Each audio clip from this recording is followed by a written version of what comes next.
Hello. What contraceptive are you and your partner currently using, or what is your general experience with contraceptives? I'd also love to know your general view on abortion. That is our episode today. But before we continue, I'd like to remind you that there are partnership opportunities on this podcast. If you'd like product placement and you are watching on YouTube, you can see on my set today, I've set up props, and that should help you see how your product will look on my set. Other opportunities include sponsoring an episode or a season, having a mention on an episode, or running an advertisement on this podcast. I'll be more than happy to. You are welcome to In All Honesty Podcast. My fabulous name is Oliver Rao, and I'll remind you, I asked, what is your general experience with contraceptives? And we'll get right into it. I'll have to wear my glasses because it's going to be a long one. Buckle up. It's one of those episodes again. So I'll start with the first letter that I got. I named her Christabella. This letter is packed. So let's get straight into it. I'll start with my abortion experience. First, I would like to say that I vowed never to abort again. I also believe that one is entitled to their decision. I do not blame a mother who gets her daughter consensual abortion. I'm a mother as well, and it's my biggest fear. I don't blame a woman who's not financially stable getting an abortion. Yes, a child comes with blessings. Well, to the misused saying that mtoto hukuja na sahani yake, but let's be honest. Diapers and formula milk does not cost 1 bob. I haven't even mentioned that young lady who is fresh out of university and has started hustling. She gets the shock of her life when she finds out that Jonte has impregnated her. You know, maybe it's a pull and pray backfired and the prayers bounced like the e-pills she probably took. Now Jonte does as is expected from the sons of Pharaoh and jumps that pregnancy, an aruka ball, and runs away with his tail between his legs. The lady is ghosted and has no idea where to start, seeing that she might lose her new job because we all know how it goes for pregnant women in the corporate world. She has no choice but to abort. What about that woman who is mentally unstable and can't even take care of her child? I'm a breastfeeding consultant, and postpartum depression is hell. You wouldn't want to add that to any mental illness. Or a lady who is all alone. A child is raised by a village. Abortion should be made legal. But also people should be responsible enough to use contraceptives, especially condoms. I'm a sex educator as well. However, I did not follow my own advice when I was in my 20s. We all don't follow our own advices, do we? I have aborted 3 times and I vowed never to do it again. I had many reasons to do it. I had just started hustling and did not have a support system or village to help me raise them. However, of the 3 abortions, only one was my idea. You'll understand what I mean as I continue with this. But first, I wanted to say that I was irresponsible and had sex without protection. I was a loyal customer at the pharmacy popping emergency pills. They are not safe and should only be taken 3 times in a year. I did not know this and was reckless enough to take them every other week. This was a heavy letter, guys. One day, I forgot to take my e-pill as recommended. It backfired and I got pregnant. I did not know I was pregnant. My boyfriend, now my ex-husband, then noticed that I was very sleepy and tired. He recommended that we do a pregnancy test, which turned out positive. Those 2 lines were very strong.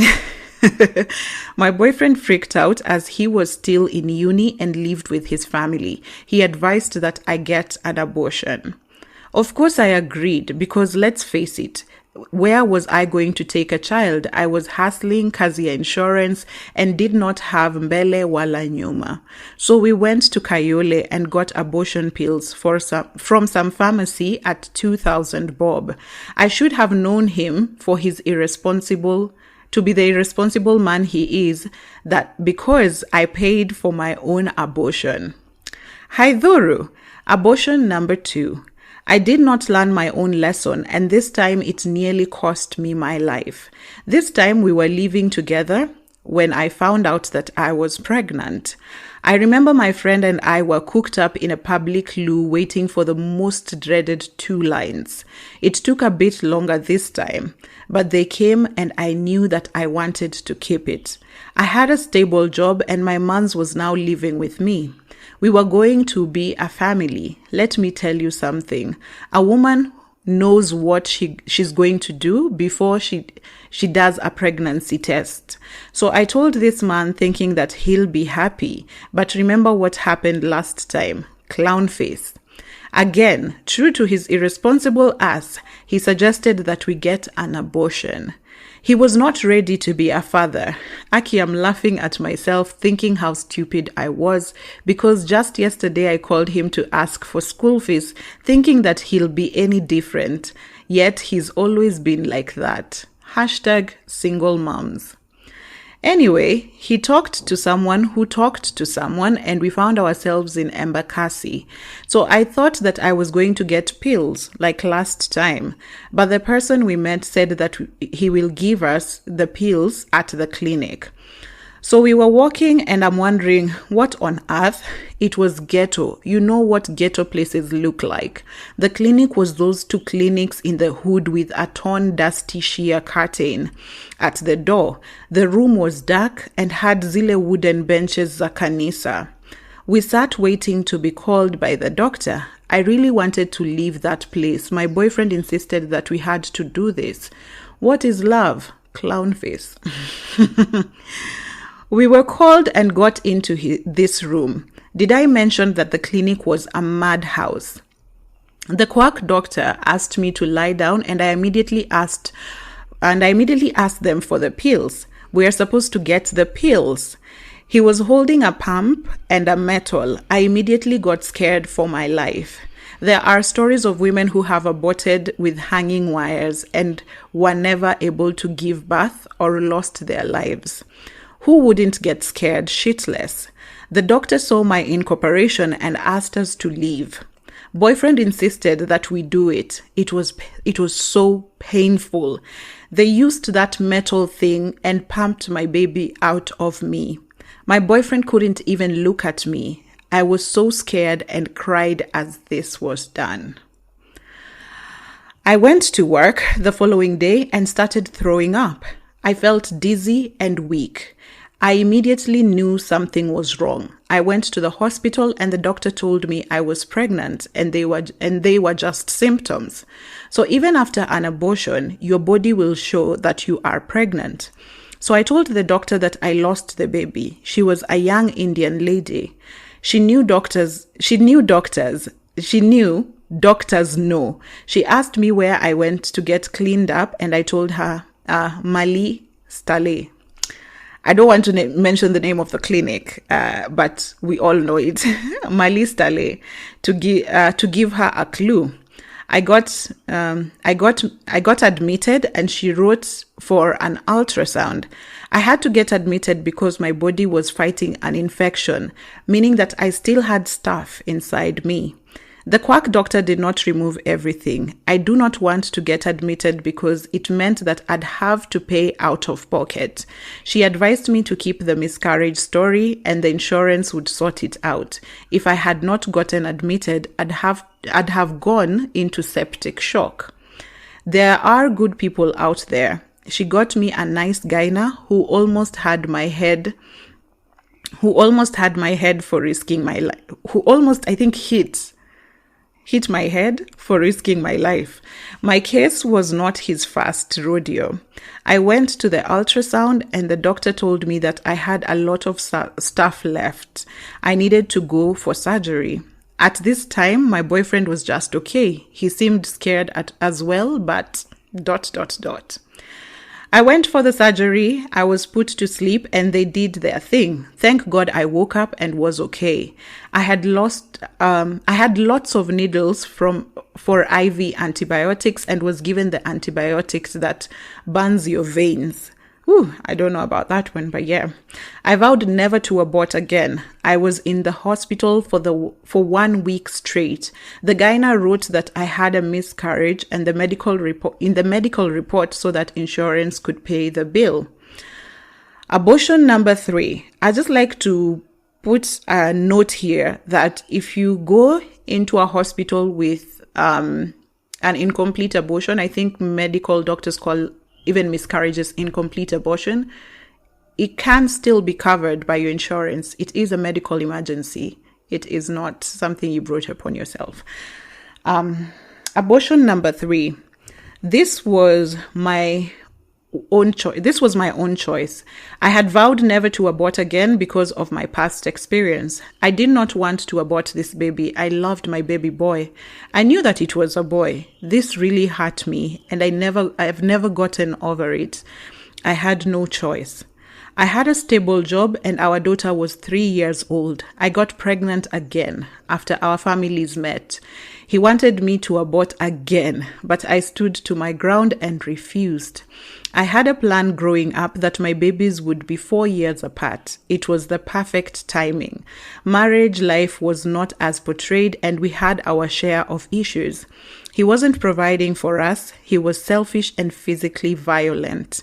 I saw the red flags, and so when I found out I was pregnant, I told him of course. As expected, he said that he wasn't ready. I mean, when was he ever ready?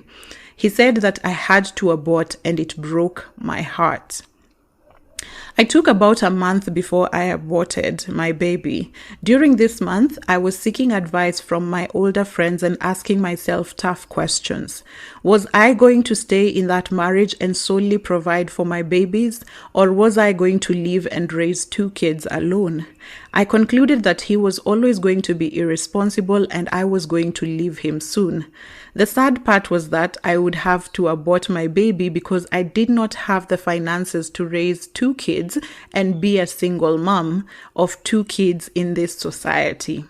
It's hard enough being a single mom of 1. True to my intuition, the marriage ended and he left us during COVID. I called Mali Stali. Did I say that the first time? What did I call that clinic? I called Mali Stali and inquired about the cost.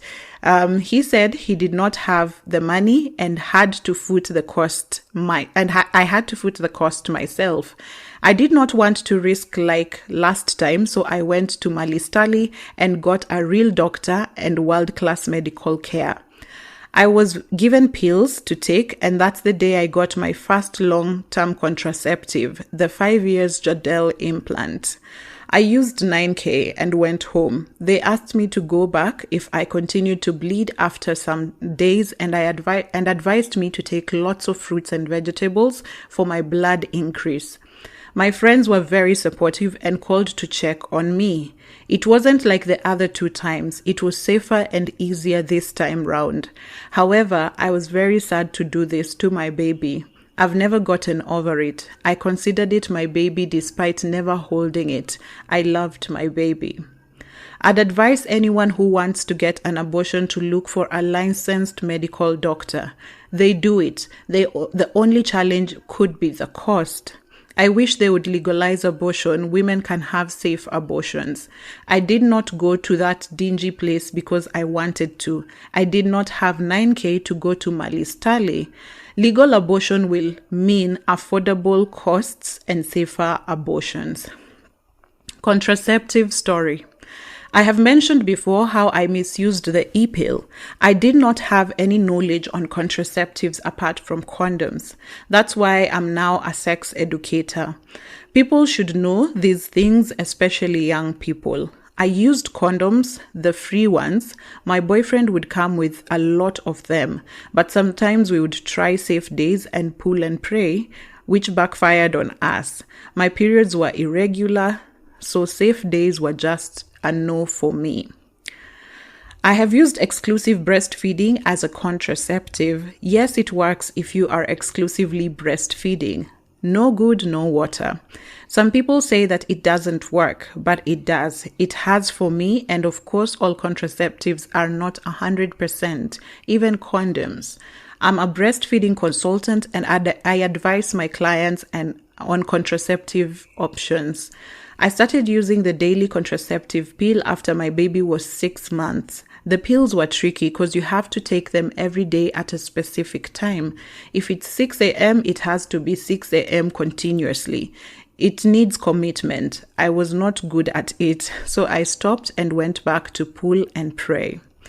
I mentioned that I got a contraceptive at Malistali during my abortion. I got Jadel, an implant of 5 years. It comes in 3 years to 5 years.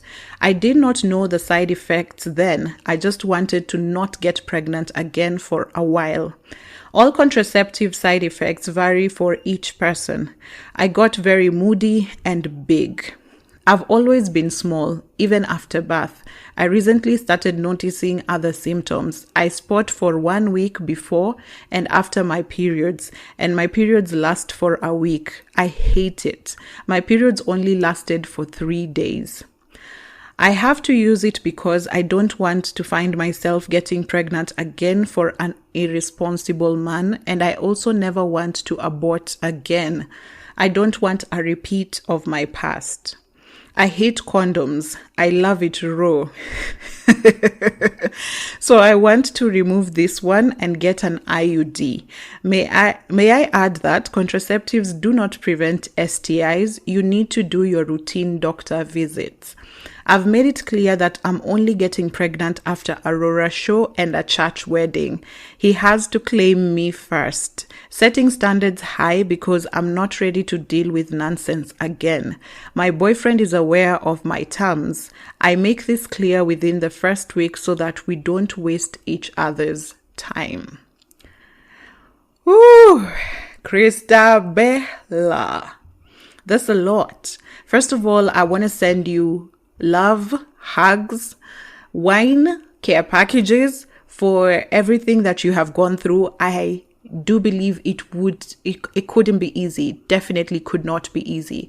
So I wanted to start with this story, one, because it was the longest. It's literally 3.5 pages on Word. And why I wanted to start with this story is because it's addressed multiple things that we are going to talk about in this episode throughout. And one thing, after reading this letter, I wanted to share my experience on working in a place where we were dealing with basically incomplete abortions. Incomplete pregnancies or miscarriages. So basically, the whole point was I was on my attachment, and I was attached to a particular organization that used to deal with reproductive health. So then my first project, when I started working there, I was assigned to this post-abortion care training, and I was supposed to do the rounds with the doctors and just see what's happening. So then I started doing the rounds with the doctors in that particular ward. And I have so much respect for journalists, especially journalists who cover very sensitive topics, because my heart was wrenched every single day. I had to go in and cover those stories. And I swear there's only 2 people that I dealt with in that ward that were above the age of 20. Like, I think a 22-year-old, and there was a 24-year-old. And then everyone else, every other girl that came in was underage. And why I started to champion for legalization of abortion is because abortion is happening whether we like it or not. And it's happening in the most crude ways. So I will just, some of these experiences are going to be so graphic. So I'm going to give you a warning right now. You can skip over to, I'll tell you what minute in the comments or in the description. You can skip over if you don't want the graphic description. So some of the stories that I got from the girls, there is this girl, as Christabella has mentioned, that she has had that there are girls who use a hanging line. No, not a hanging line, the hanger, the wire hanger to abort. So you're wondering how that happens.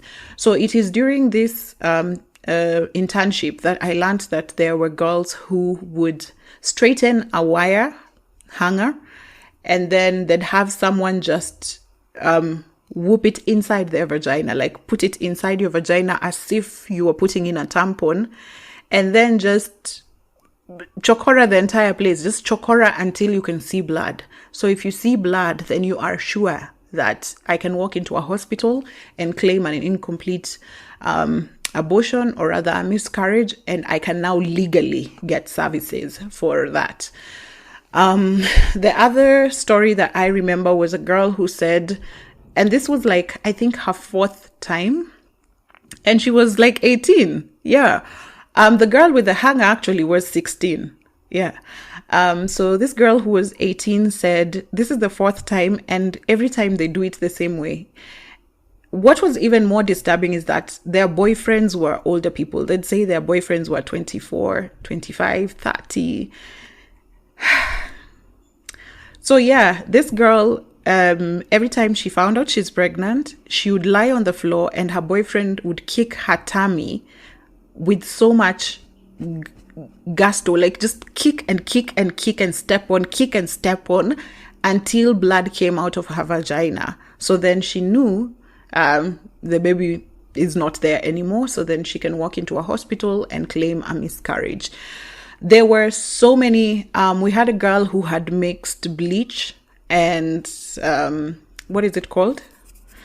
This whatever you used to wash, powder soap. I don't know where she had that, but apparently she drank bleach and powder soap in the hopes that it would flush out the baby. I have had horrific experience during that period. There were very horrific experiences that I learned. And I remember I could not share this with anyone because I also come from a very Christian conservative home. So I'll just go home and I'd process this by myself. And I'm just like, I can't even tell these people that it should be okay for them to get like an abortion in the correct way. Like, how do I even start speaking about this? So I'm glad that now I'm old enough, I'm confident enough, and I can speak about abortion very openly. And I'm sorry that this episode turned into an abortion episode, but that letter was such a trigger. And when I asked your general views on abortion, I didn't expect people to share their experiences. And so for that reason, I feel like this is the time I'll just even open up myself and share about everything I have experienced with abortion. So we'll continue with some of the responses that we got, but basically that's what I got to learn about abortion. So then when I saw that, when I was working in this project, that project was excruciating. Every single day I was waking up, I was just like, I hope no new girl comes in.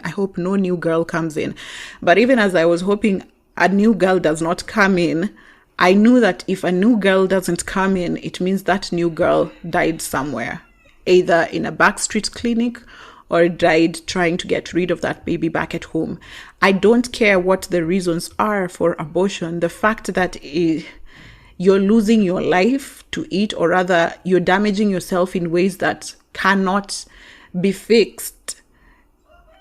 I don't know what reason it is, but I really don't need to hear the reason to know that you yourself deserve humanity. And so after that, I started reading on now legal abortion in families in countries where abortion is legal. And if I was to do it at a practitioner who is qualified, how does the abortion process go? So it is then that I learned that the abortion process is a fully complete process. It's very beautiful if it's actually professional. So the first stage of abortion is to have a pre-abortion counseling. That is, you go in, you tell your doctor, I have this child, just the same way you'd go in and say you're pregnant, and then you're taken through some counseling clinics. Mothers, you go to clinics, right? And you're told things about your pregnancy, right? It's the same thing with abortion. You go into the clinic, you're told, so this could be the risks if you're aborting, They laid out all for you, how far along you are, what processes will be needed for you to abort, who is a family that can come in and help you through the process, family or a friend, someone to hold your hand. So you go through what I could call some sort of therapy, just when you found out you're pregnant and you probably do not want to keep it. At this stage, there are people who actually change their minds. There are people who are like, okay, I think I'll keep it. And there are people who at this stage are adamant and just like, no, not right now. So then you move to the next stage, which is the actual abortion. So there's the medical abortion and there's the surgical abortion. Medical abortion is the one that you've had Christabella talk about, where you get pills, right? So the pills are supposed to basically, detach the placenta. Is it the placenta? I'm trying to remember that. Yeah, detach the placenta from your uterine wall where it is embedded. So then it should do that and flush out the cells that are already growing. And that can only happen, I don't know how many weeks. Is it at 12 weeks? That can only happen up to 12 weeks, I think. Okay, I'll research. But if you know, I'll also... Anyway, some of these things that I'm missing, I'll put them in the description if I remember. But that can only happen up to 12 weeks. If it's past 12 weeks, or if you'd like the surgical option, then you go in, and that one you'll have to rest. I think that you might spend a day in the hospital. But for the medical abortion, you can go home and do it from home, or rather, if you want to spend at the hospital, also it's all up to you. But basically, you'll go through that process. The doctors will also recommend, say, antibiotics and food and whatever you need to eat and drink during that period, so that your body is reclaiming its nutrients and what you have lost. As you have had, Christabella was told to eat certain fruits and vegetables so that she can regain her blood.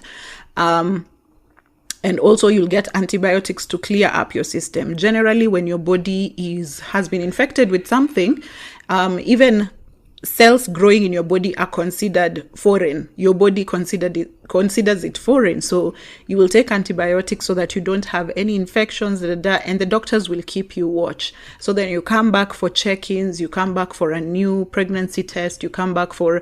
During this period, they advise that you have someone with you who can help you through this process. Just hold your hand. It might not be an engraving process, but it's easier to have someone with you. And then after that, we have the post-abortion care, which comes with now the antibiotics and also some counseling. So counseling is post-abortion care includes counseling and having a contraceptive. So then the doctor will look at it and see what contraceptives can we recommend for you so that you don't fall pregnant again. And what people don't understand is that you are extremely fertile after an abortion. Don't you even dare look at a dick wrong when you're just from an abortion. You're going to get pregnant. So these are all things that I learned while still on that project, and I'm very, very grateful because it gave me so much insight into reproductive systems. It opened my mind so much to what abortion is all about.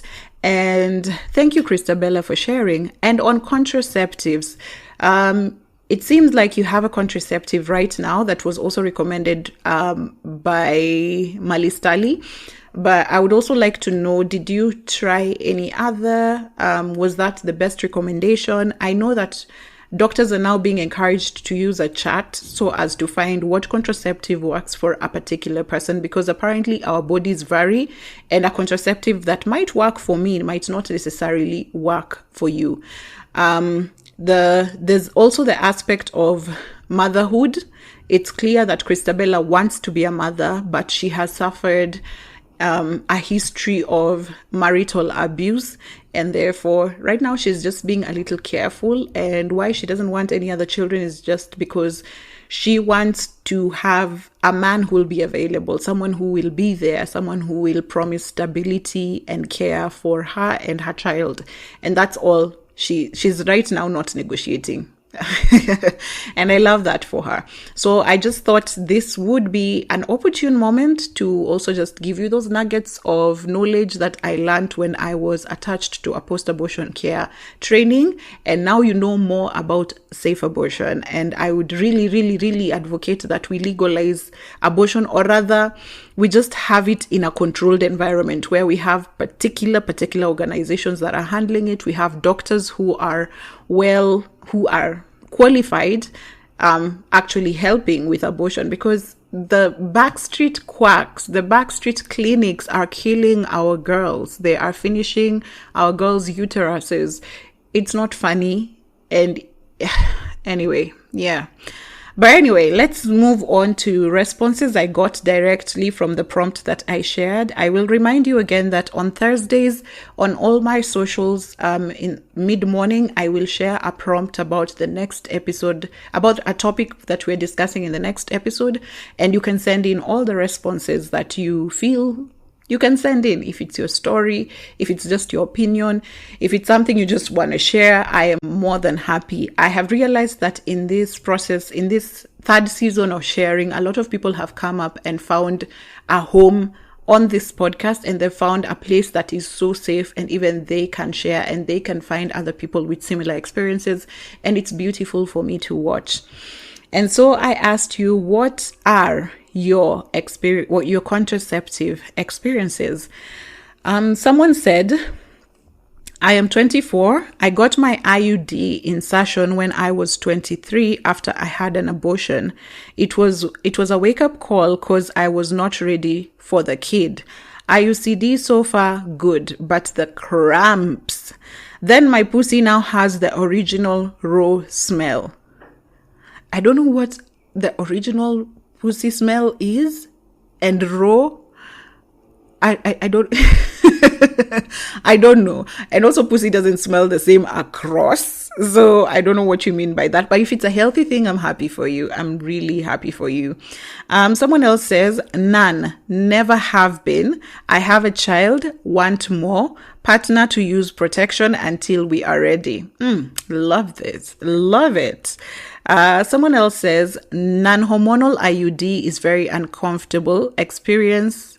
It's a very uncomfortable experience. Putting it in. Okay, I'll try and take that again. I know punctuation is difficult because there's a character limit to the prompt. Okay, non-hormonal IUD, very uncomfortable experience putting it in. Amazing, right? Amazing so far it's been amazing so far. Okay, so it's uncomfortable putting in the IUD. That's what I'm getting. And so far, you've had an amazing experience. You've left it at about, so I'm guessing it's been about a couple of weeks or months. Yeah, but I'm getting that's what you're trying to say. Another person says, hey, Olive, it was not easy. I went from heavy periods to assist. Oh my goodness. And then, one boob swelling so bad. Also, I love your name. I think future me will name my baby Olive. Hi, Mama Olive. Please tell me when you finally get another Olive. But anyway, you say you got a cyst and a boob swelling. This is very weird, but yeah, contraceptives have the weirdest effects on different people. Someone else says, I added a kilo every year. Sasa could reduce even a gram is hard than climbing Mount Kenya. So I saw a lot of people are actually complaining about adding weight. So I think that's something that's very common across. Someone else says, where Sema from 64 kgs to 54 kgs, never again. This person lost 10 kgs. Working with safe days, second born at this rate akitaka akuje tu awada. D for done with contraceptives. So they are currently on safe days. Second born, you're free to come whenever. Someone else says withdrawal and it scares the shit out of me. So flow up. Tried the implant, added 10 kgs permanently. There goes the weight again. Currently using withdrawal. You people who are using withdrawal successfully, can you send the prayer script you're using? Okay. Someone else says, none, lol, never been on any yet. Never been on any yet. Imagine thank God for strong pull out from my ex. Where? Okay. These exes of yours should run a masterclass. But I love that you have never used, a contraceptive. Someone else says, I'm on my non-hormonal IUD and it's been such a smooth ride. 2 years now. Started off bumpy for the first 3 months. So you're good to go. Yeah, you found yours. There are people thriving, by the way. Someone else says, I bled for a whole 2 months straight, became anemic. I stopped using Depo. Depo. I've actually used Depo. And gosh, anyway. Someone else says bad. Their experience was bad. Full stop. They're not explaining. Another person says, had a 3-year implant, and I tell you, I lost blood and weight in equal measure. Didn't work for me. Yo, let me tell you, Maina.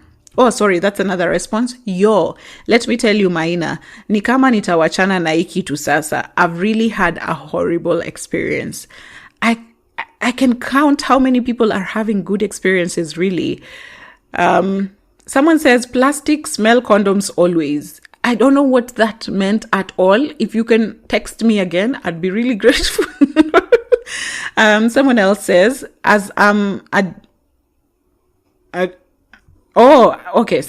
someone else says, as a medic, advise people to stop using contraceptives. I'll tell you for free, 70 to 90% of medics don't use, especially hormonal. Do a poll. I will do a poll and see, but from basically the responses I've gotten generally, I do not think contraceptives are working for women. I don't know why we're just all on this bandwagon for using it, but anyway.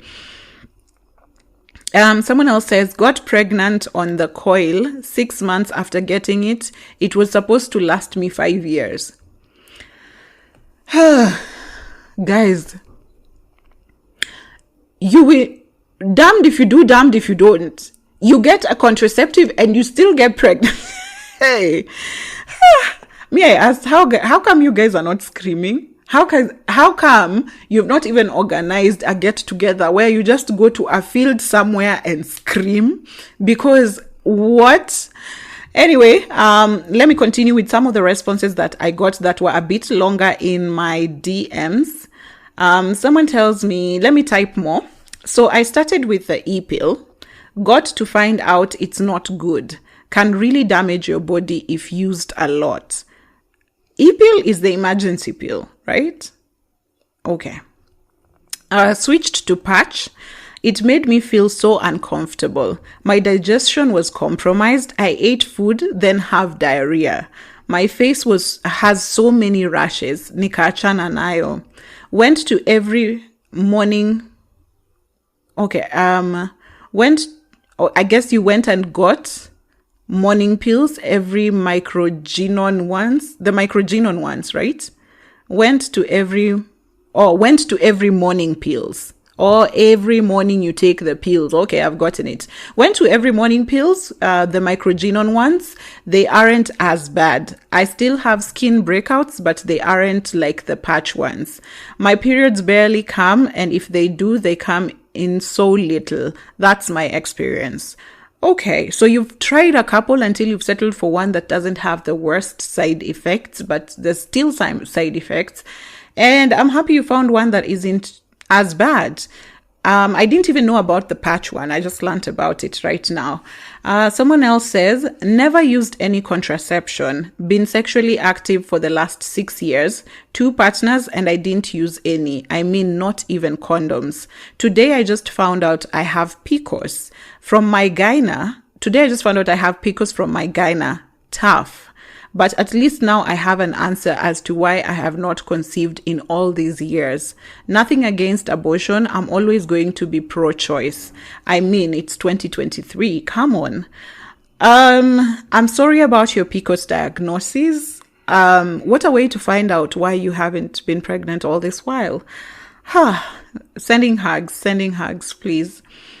Someone else says, on the non-hormonal IUD, almost 3 years now. Smooth ride so far, apart from the cramps in the first 3 months and heavier than usual flow, but I'm enjoying it. Compared to the arm implant, where had it for a year in 2017. No periods, spotting throughout, low libido, weight gain, moods, worst experience. Someone else says, I tried 3 years Implanon, bled for 2 months, non-stop. Okay. Bled for 2 months, non-stop. Headaches, low libido, actually no libido at all. Was depressed. Any small thing, I would cry like a child, yet I'm not the emotional type. Insomnia, constipation. I didn't need any other conviction that it wasn't built for my body. I did away with it. I'm thinking of trying IUD, but I've had you smell like metal down there. You smell like metal down there, meaning no getting head. Now I don't know what to do. People who have IUD, does it smell like metal? And if it does, why is he gonna pretend that he doesn't eat metal? Please. So I hope you find clarity. I hope you find something that works for you. Someone else says, I did not have a full hysterectomy, so my ovaries are still with me. I had a bit of acne at the beginning because of hormonal imbalance, but that's sorted now. So other than the emotional roller coaster, or did I do the right thing? Other than the emotional roller coaster of did I do the right thing that plagues any adult, I am perfectly okay. This country does not support nor advocate for women to get hysterectomies or tubal ligation. The doctors ask stupid things such as, what about your husband? And one outright refused to even consider us, citing, you will change your mind.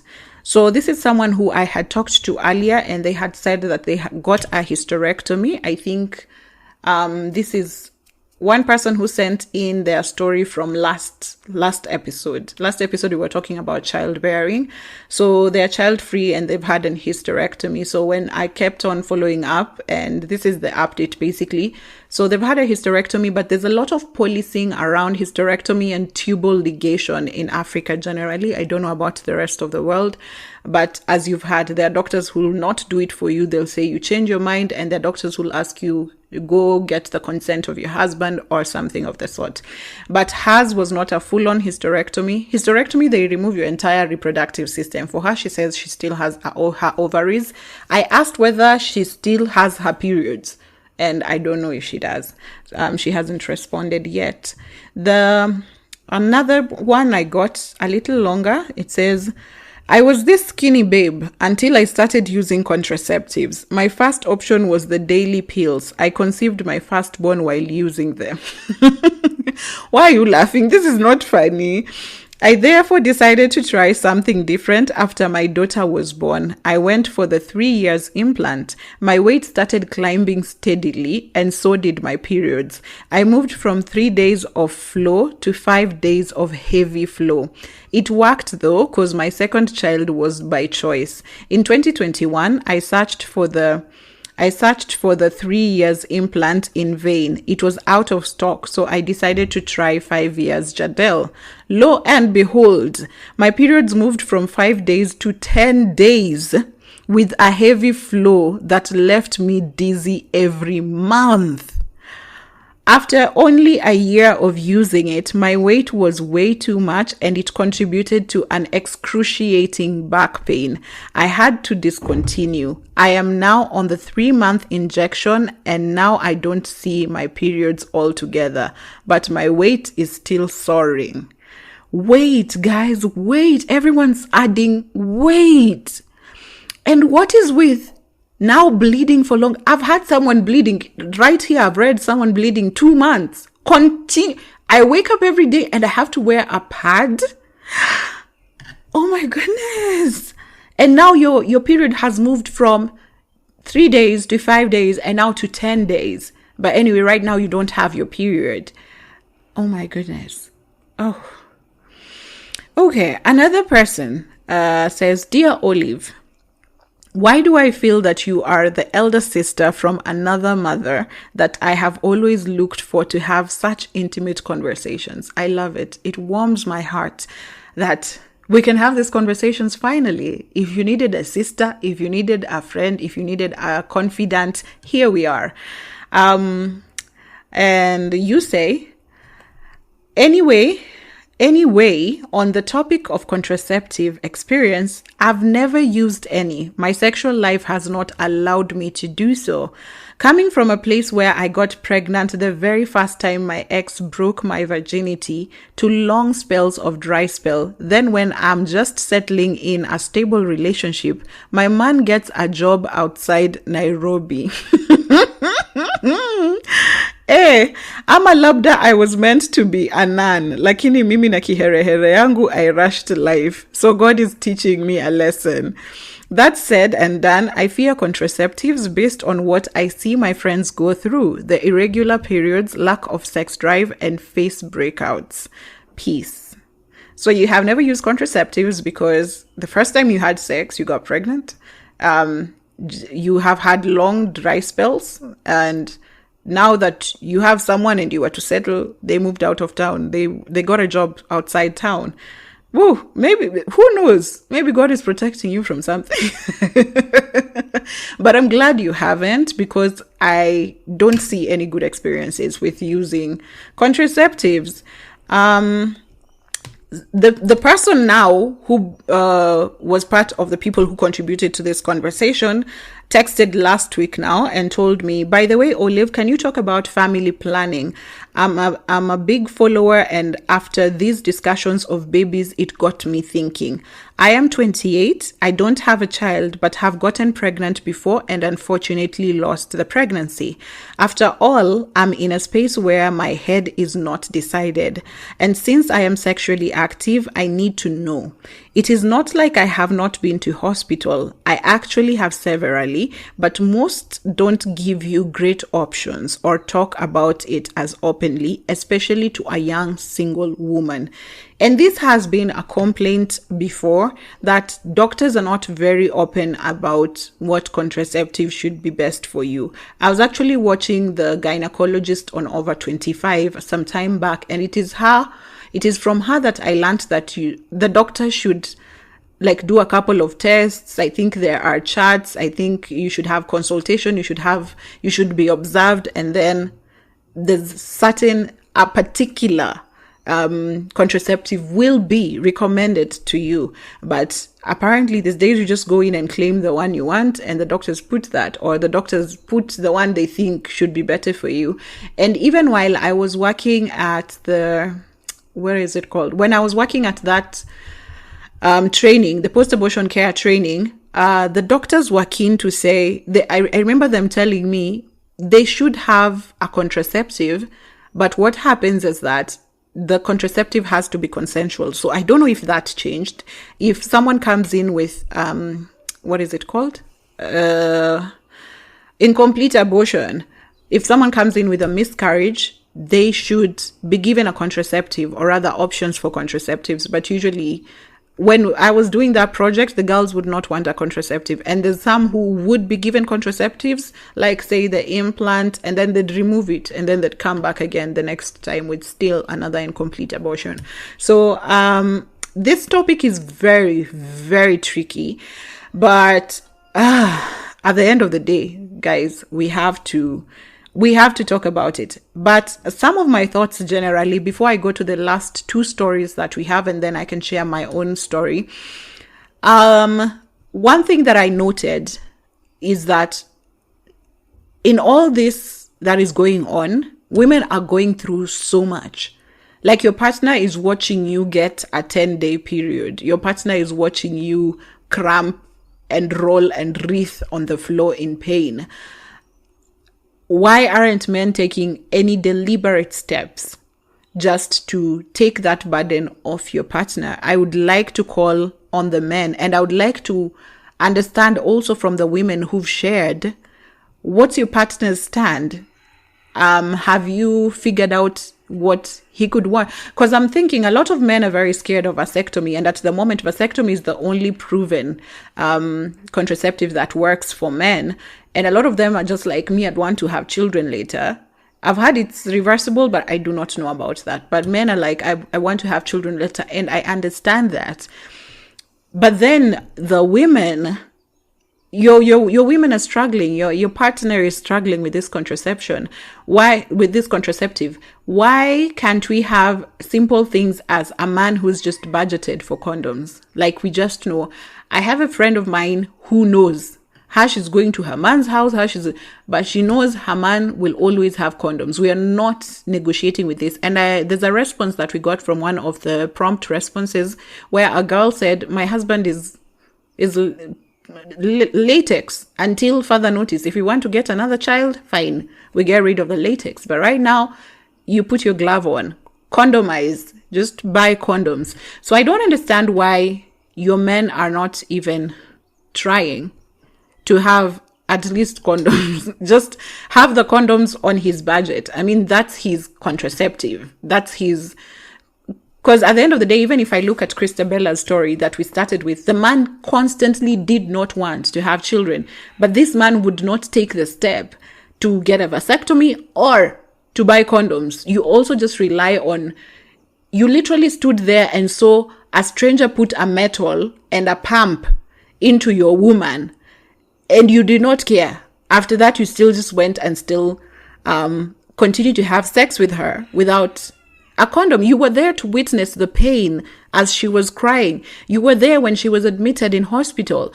I don't know. I just don't understand why I brought up this topic and did not find one, not even one. Let me tell you, you'll go through my DMs, my emails, every single platform. Not one man came up to say, I'm using this. And I'm just thinking, girls, are we just going to take... I was just going to take this? Are we just going to take this increase of, like, your weight is increasing? It might not be a bad thing for you. You probably do not mind it. But if you're mentioning it, then it's something that is disturbing you, right? Things like bleeding for longer, things like cramps. I don't know. These are all things you are going through that is so much. And I just feel like you need someone. A relationship is not by yourself, right? And as you remember, even the letter we started with on our last episode, the girl who said motherhood is very lonely. For an aspect of life that needs two people to bring forth, like a child, raising the child is such a lonely experience that you're just like, I did not get into this by myself to begin with. It's the same thing with sex, contraceptives, and abortion. You did not get there by yourself. There was another party in play. And I'm just like, are you holding your male partners accountable? Because at some point you will have to. You cannot continue to suffer like that. I think when you say enough is enough, you have to figure out then what works for you from there on. The pull and pray people, I have asked, share a template, share diagrams, please explain, run a masterclass, explain to people how this is still successful for you. But let me get to the stories and then finally to my very own stories. So I got two more stories. I already read a Christabella one when we were beginning. This might be one of those long episodes as well. I hope you will bear with me. It won't be too long. I hope. Okay. So stories. I named this person Jacqueline. So let me get straight into it. Hi, if you include this in your podcast, please use the name Kiki. Okay. Scrap Jacqueline. We're using Kiki. I'm Catholic and work for the Catholic Church, and so this is a topic I constantly fight for. People often think that providing contraceptives, especially to teenagers or young adults, is encouraging them to have sex. I think we have to face the fact that people are boning, and I would rather have boys and girls educated on contraceptives so that they use them effectively than for them to believe the pull-out method will work or putting just the tip won't get you pregnant. Guys, do you remember those crazy myths we used to have growing up that, I don't know, if you have sex standing up, you won't get pregnant? Gosh, what were those? Anyway, when I was younger, 2025, I relied heavily on morning after pills. I did not know. No one had told me that they are not a contraceptive, but rather a solution to an oopsie moment. Then I tried the pill. Then when I was 27, I got an implant and it disturbed my whole system. If I got my period, I would bleed for 7 weeks. Not heavy flow, but enough to need a panty liner or slim pad daily. So I eventually got it removed. Now I just avoid men. Lol. Very wise. In the case of abortions, I am not for abortions. However, I understand that no woman has an abortion and thinks of having an abortion as a light issue. To even get to that decision, a lot of things would have pushed you there. I push for educating children and women about contraceptives, so we never have to have anyone making the decision or being pushed into this decision. I also think, in as much as America is against it, providing psychological therapy to women who do want to have an abortion is important. Not because I hope to have them change their minds, but to fully prepare them emotionally and perhaps spiritually for what they are about to do. It is hard for me as a Christian to think there is ever a good reason to take a life, but I also struggle with the thought of bringing a child into an environment that does not serve its parent's life. You get what I am saying? Yes, I do. If a child is brought into the world, but it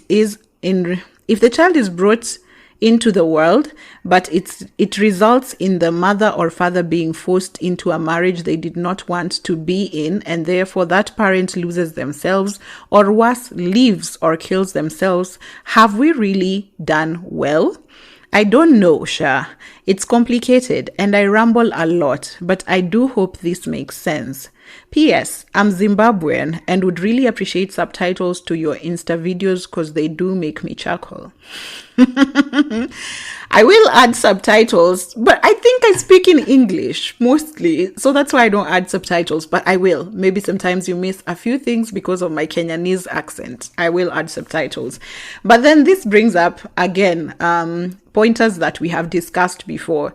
I've talked about pre-abortion care, which includes going through some therapy, some counseling, just so you know what you are preparing for. And most of the times when you're going through that, you're going to be told the process of which you're going to go through, but also it prepares you psychologically, because we live in a world that is heavily guarded by, say, things like religion, there's stigma, there's traditions that we've had as Africans. So those are the things that counseling should help you deal with, because a lot of times after someone has gone through an abortion, you'll find that they struggle with guilt, and not so much guilt about what they have done. It's guilt about how they have disgraced the society. And that's not usually an angle that even makes sense to begin with. In terms of contraceptives, I did not know that the Catholic Church does not allow for contraceptives until very recently. I had no information about that. So I am quite surprised that in 2023, this is something that we still have to fight about. These kids are having sex, whether we like it or not. So whether you want backstreet abortions to be on the rise, please let us know. If you want children without stable families to be on the rise, please let us know. And for people who say it encourages sex, can't we at least take care of one thing at a time? Let's say right now I'm having sex without protection. At least let me be rest assured that I will get an STI, but at least I won't bring a child to the world. Can you imagine getting an STI plus bringing a child to the world? What is worse? I mean, at this point, you have to choose a lesser evil. And for contraceptives, I hope we all continue championing for contraceptives. And for people who are older, I hope we also continue championing for contraceptives that are male inclusive, so that women are not always the ones taking the blows. It's a lot. But anyway, Catholic Church, please style up. There's things you're doing worse in that church more than contraceptives, please. You can't pick and choose when the Bible works for you. My last story that I got, I named this girl Sifrosa. Yeah, I remembered House Helps of Kawangware. So Sifrosa says, "Hey girl, hey you too. Akina kuwaga na tea, lakini typing stories is where I draw the line. I was a virgin till I turned 19. So a second year student pale Chepkoilel campus, I had a boyfriend who we proceeded to date for 8 years. Story for another day. So we were sexing here and there without protection. I knew I needed to protect myself. But we were living together. As students, condoms are expensive. Chepkoilel, isn't it a public university? You should have had free condoms. If you didn't, please raise alarm. What are they called? Parastatals should have free condoms from the government. But it was 8 years anyway, so you're long gone. But schools should have condoms, guys. Just know. I knew I needed to protect myself. We were living together. As students, condoms are expensive. So one time I had a pregnancy scare. Onions started smelling funny. I remember one day throwing up somewhere in Eldoret town because I saw mangoes. I knew for sure I was pregnant. We used to live in a village called Sogomo. Ha ha ha. Another ha. I don't know why you're laughing. What is Sogomo about? Hiya. So my boyfriend suggested we go see a doctor who had a clinic. So we get there and tell him that I'm pregnant and I need to terminate it. He goes like, when did you test? Which clinic? When was your last period? All along, we were looking at each other. So my guy tells him, we haven't tested yet, but we know for sure. I'm pregnant because how I'm behaving. He asked me to do a test, which I did immediately. It was negative. Ask me why an intelligent girl at 19 didn't think of testing before going all the way. So the doctor asked us to get a contraceptive method that will work for us. There wasn't much choice for us. We settled for Depo. This is exactly 14 years ago. So every 3 months from 2009 to 2012, I was on Depo. I didn't think much about it. At this point, we'd already cleared school. At this point, we weren't living together but could see each other regularly. At some point in 2013, I stopped the Depo. Reason, I was just lazy. So I'd do P2 when I wasn't sure of my days. Kidogo, I even stopped P2. I was just there. In short, from 2012 to date, I've never conceived. I've never had a scare. I was diagnosed with PCOS in 2018. I am managing it, but I'm not trying to treat anything. Please don't worry, shame me. I'm so happy with my situation because I never ever want to have kids. I never have to worry about getting pregnant. The only bad thing I experience is very painful period. I cramp a lot. I live on analgesics. I live on analgesics. I don't know what that is. I'll Google it. I live on analgesics on those 2 days. I guess it's something that helps with the cramps, right? Otherwise, I'm seriously considering hysterectomy. I'll probably do it in the course of the year. Moral of the story, don't try Depo if you ever want to have kids. It causes serious hormonal imbalance and infertility. Don't try it. Sorry, my story is jumbled up. I almost gave up typing midway. You already said you struggle with typing. Guys, you can send in voice notes. I will play them, but they can tell it's your voice. Yeah, so because I know a lot of the sharing is very confidential. So a lot of you are confident because there's anonymity to it. And Depo. I've been on Depo. So when I hear about Depo, but anyway, you say you were diagnosed with PCOS. I am sorry about that. I actually had a friend who was diagnosed with PCOS. Was it last year or the year before that? And when I was just reading on it, I learned that is it 4 in every 5 women has PCOS? Something of the sort. It's a high number. It's a very high number, which makes me think someone who has PCOS. If you're in a house, 2 girls, probably 1 of you has. If there's 4 of you, probably 3 of you have. So I just realized PCOS is very, very common. We just did not know about it. And now I'm seeing more diagnoses about it and more information coming up. And I am just happy to know that people know. I like that you're enthusiastic about your situation. I like that you like being a happy person, Sifrosa, and you don't like any woishe stories. So thank you so much for sharing. It has been a beautiful, beautiful episode. I'd like to remind you, please, if you'd like, some of the people have shared their experiences right on the comments. So I'll pin the post on my TikTok and on my, can I pin on Facebook? But Facebook didn't have any comments. I'll pin it on TikTok and Instagram. So you can go to the comments and read what other people's experiences were, and you can just understand. Otherwise, basically, that is the story. Now, on to my story for Depo, because Sifrosa, I finished with Sifrosa because of her Depo story. I've had Depo twice. There's a time, guys, it's a long story, but here's the thing. When I start dating, I don't see anniversaries, so I don't see a relationship lasting too long. Okay, so I don't expect. So I haven't even had this. Even when I'm saying Depo, I've probably had it once or maybe twice at different times, like at different timelines. So there's this time I was on Depo, and it was just fine. Nothing changed at all. But the second time I tried Depo, which was a couple of years later, I gained weight. I think I gained weight, and then I was spotting, and that's about it. I never had a real period, but I was just spotting throughout.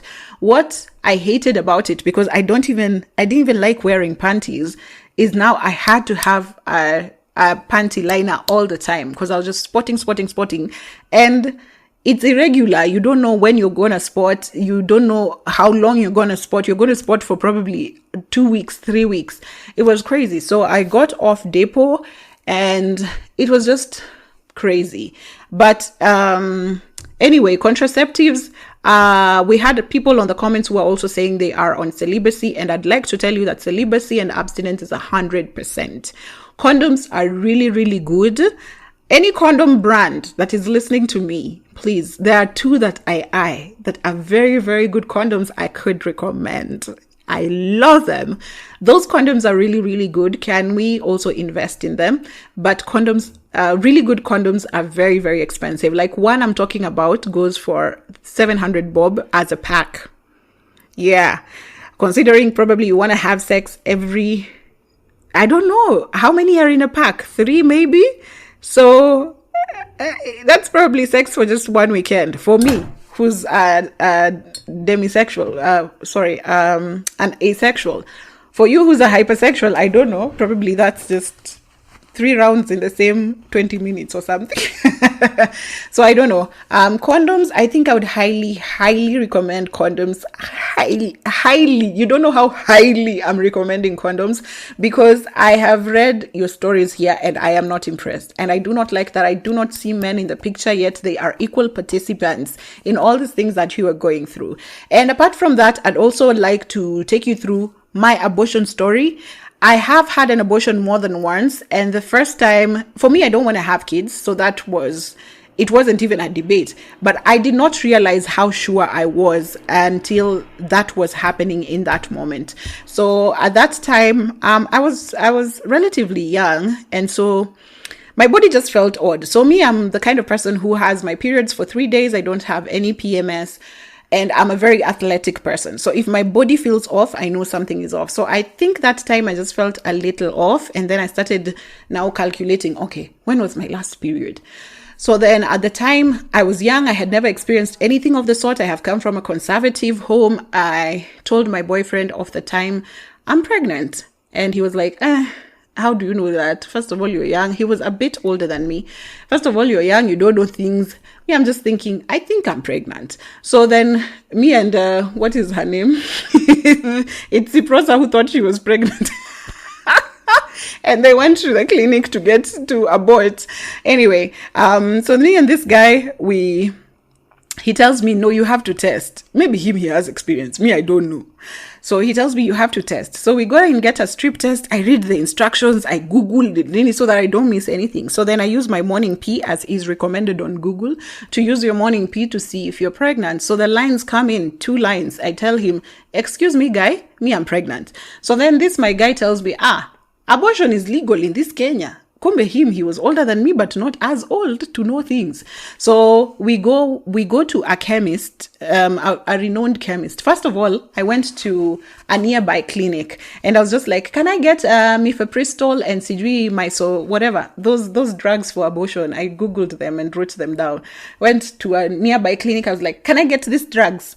That woman started shouting at me.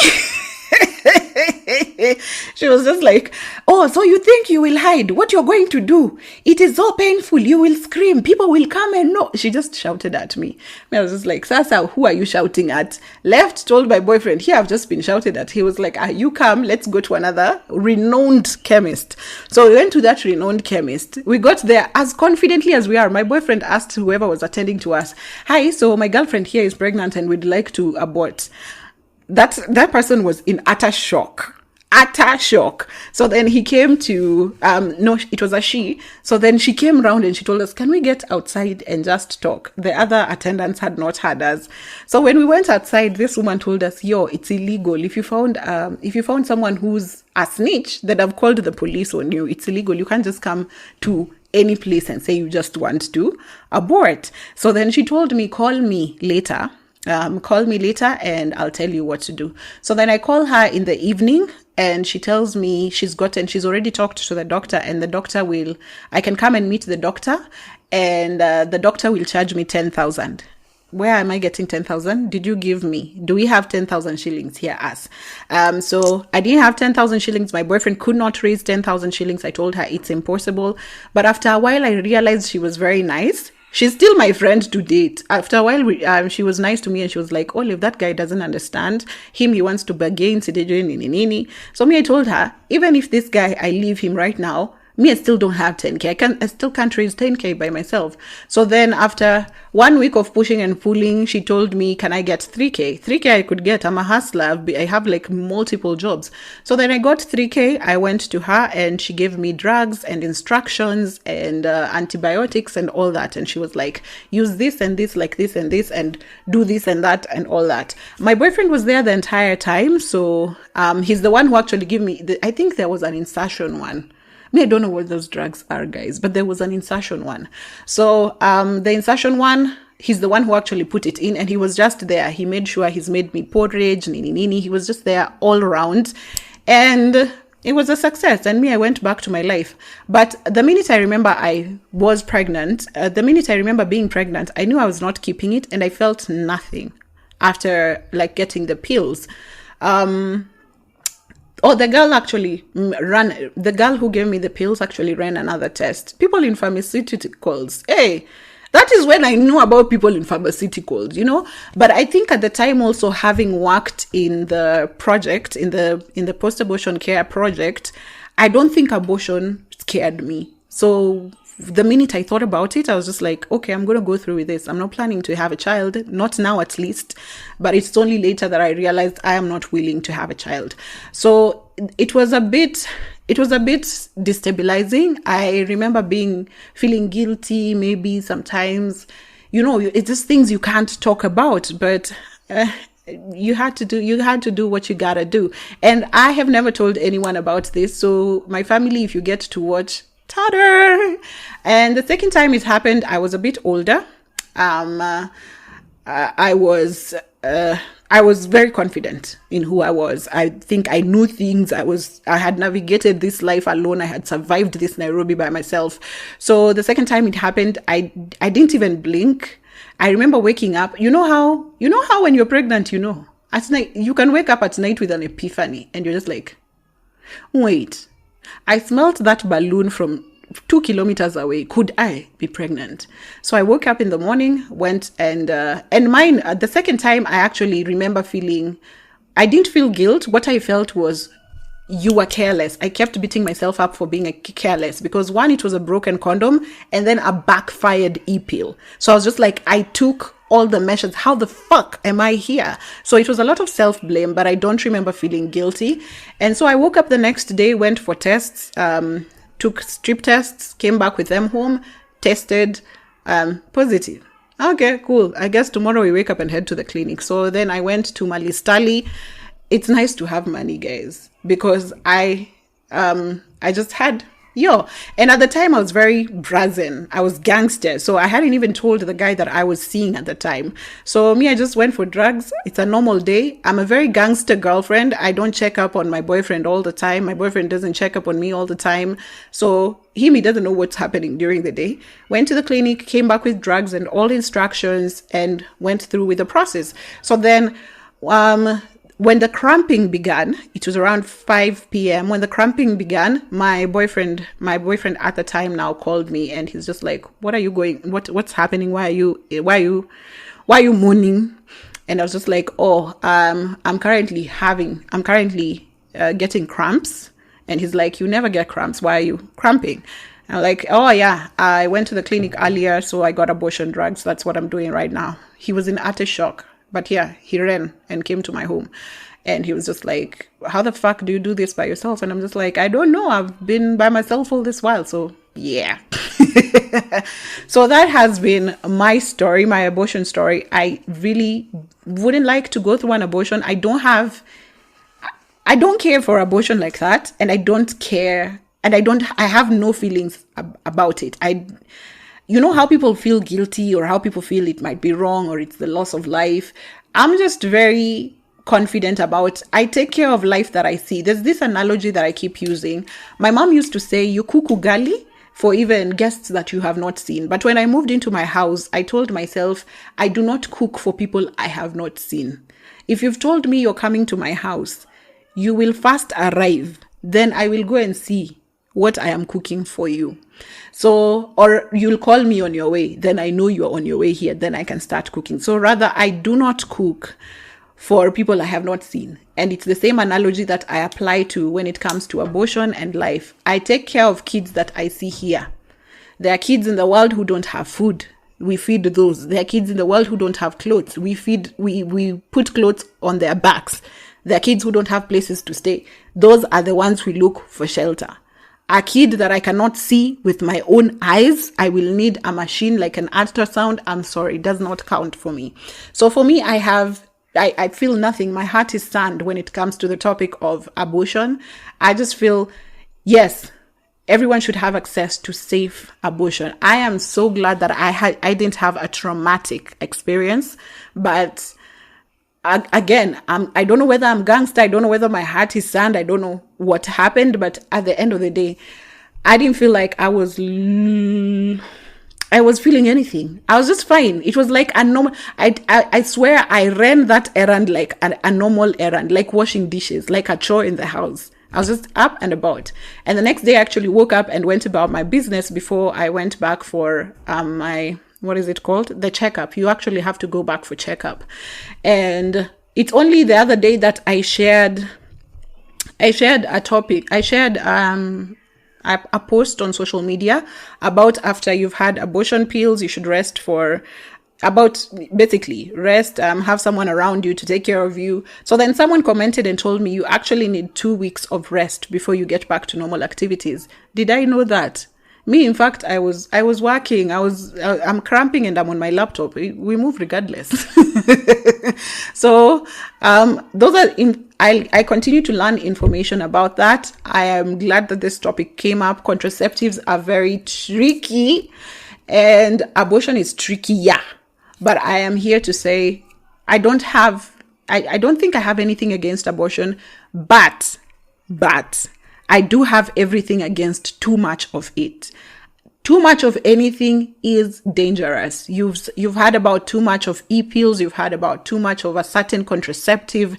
You've had about too much. Okay, I don't know what are the effects of too much abortion. I don't know if you have more. I don't know if you get to 7 abortions, what happens? I don't know if you get to 10 abortions, what happens? I have no idea what happens to people who get multiple abortions. What I know is that it can't be good for you. Because even water, you're told to drink water, but it gets to a point you're told water is now dangerous for you. You can't pass this limit of drinking water.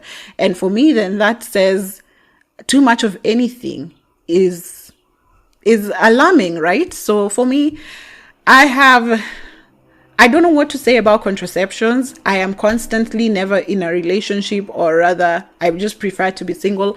And when I'm probably seeing someone, I prefer to use condoms throughout. I really do not want to take my body through any sort of, what is it called? Any sort of destabilization. I love my body as it is. I have mentioned in a podcast before that I hate messes. I hate even things like just having to drip of semen. I hate it. I don't want it. I don't want to smell like semen. I don't want semen dripping out of me.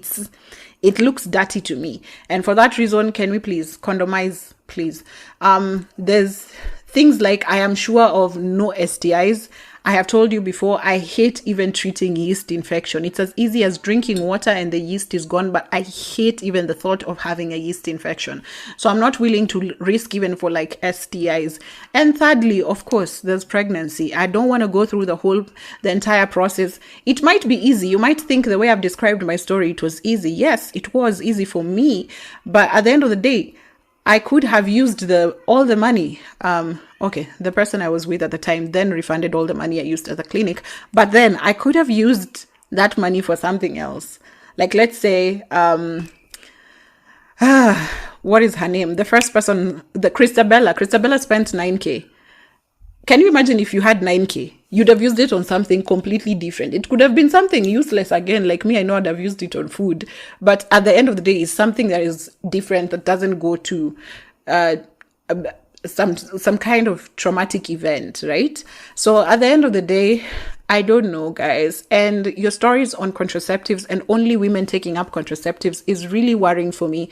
I need to know how men are playing this game, how men are taking up, because if you are the provider, the protector, how again are you protecting your woman if she has to go through so much pain and so much of just so that you guys don't have children? I don't know. But me, I know condoms and vasectomy is very, very viable. I've met a couple of men who are into, I'm going to get a vasectomy because I don't plan to have kids. But the rest of you and your men, can you just ask him what he's willing to do, at least for you to just ease the burden a little, because it's not easy. But with that said, we come to the end of this podcast episode that was extremely heavy.